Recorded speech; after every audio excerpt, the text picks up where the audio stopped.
ලූස්ද? ඔව්. 240 බැටි. බැටිද? මම කියන්නේ ඒක දිගටම ආරු කරන්නේ. ඒ ප්‍රශ්නයක් නැහැ. පොණු ටික අරගෙන යනවා. ඒතර හොඳයි නේ කාටද? අද අපේ රාජ්‍ය පරිපාලන අමාත්‍යාංශයේ විදියට අද ගලමිර ප්‍රාදේශ සභාවත් ඒ වගේම ගලමිර පොලිස් ස්ථානයත් ප්‍රාදේශීය ලේකම් කාර්යාලය ඒ ඇතුළු සියලුම ස්වේච්ඡා සංවිධාන එකට එකතු වෙලා අද දිනේදී අපි ගලමිර නගරය පෙරදරි කරගෙන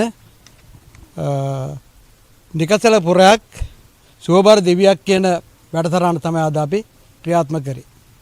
විශේෂයෙන් පහුගිය දවස්වල නොවැම්බර් මාසේ 20 වෙනිදා දිට්වා සුළි කුණාටුව නිසා අපේ රටේ හැමතැන දිස්ත්‍රික්ක 25ෙම පරිසර පද්ධතිය විශාල විනාශයකට පත් වුණා.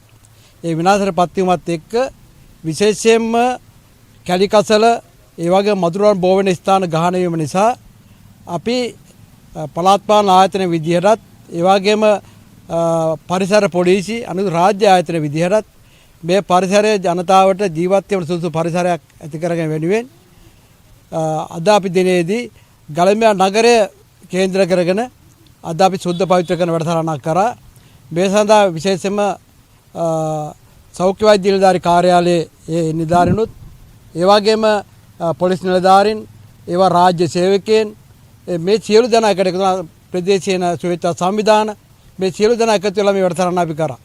ඒ නිසා අපි අදින් පටන් ගත්තු මේ වැඩසටහන අකණ්ඩව ඉස්සරහට පවත්වන යනවා වගේම අද දිනේදී අපි නගර මේ පිරිසිදු කරන කටයුතු කරනවා වගේම හෙට දිනේදී අපි මේ ප්‍රදේශයේ තියෙන සියලුම අධ්‍යාපන ආයතන ඒ ආයතන වල තියෙන ඒ පරිසරය අපි සුද්ධ පවිත්‍ර කිරීම සඳහා අවශ්‍ය මැදිහත් වීම වෙනවා. ඒ වගේම ඩෙන්ගු මදුරුවන් බෝ වෙන ස්ථාන වළක්වා ගැනීම කටයුතු කරනවා.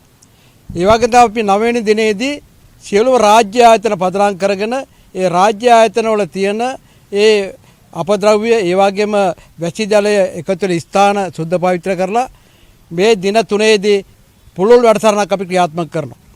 ඒ වගේම තමයි මේ දින 3න් ඔබට ගිහිල්ලා මේ ප්‍රදේශයේ පුරාවටම සියලුම ගම්මානවල ඒ පුරවැසියන් එකතු කරගෙන ඒවන් කොට්ටාස් සභා ඒ වගේම ප්‍රජාශක්ති සම්වර සභා ඒ සියලු දෙනා එකට එකතු කරගෙන ආගමික ස්ථාන පොදු ස්ථාන ඒ වගේ මාර්ග ඒ වලේ වැසි ජලය රඳා පැවතීම නිසා ඒ මදුරුවන් බෝ වෙන එක වළක්වා ගැනීමෙන් අපේ ඉදිරි සති දෙක තුල කටයුතු කරනවා.